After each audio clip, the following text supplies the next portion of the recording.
तनवीर अहमद आपकी खिदमत में हाजिर है। मुझे उम्मीद है आप सब खैरियत से होंगे। आज लाहौर का मौसम बहुत प्यारा है, माशाल्लाह मौसम बहुत खूबसूरत है। ठंडी ठंडी हवाएं चल रही हैं, बहुत दिलकश नज़ारा है।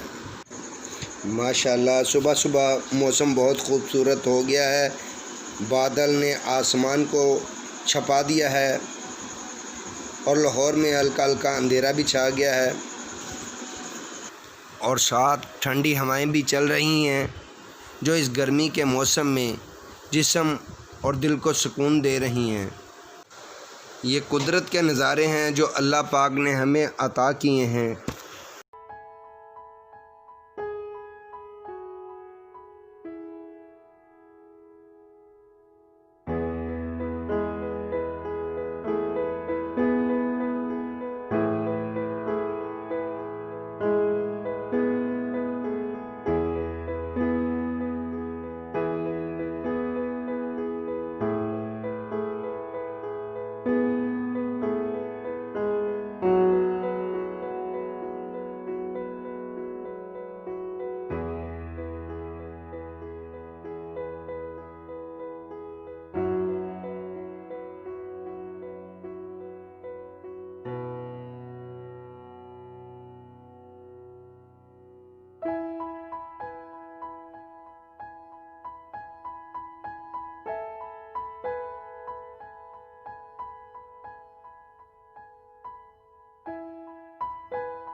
अब हल्की हल्की बारिश शुरू हो गई है। अब मेरा दिल चाह रहा है कि आम खाकर मौसम का एंजॉय करूं, इसलिए अब मैं नीचे जा रहा हूं।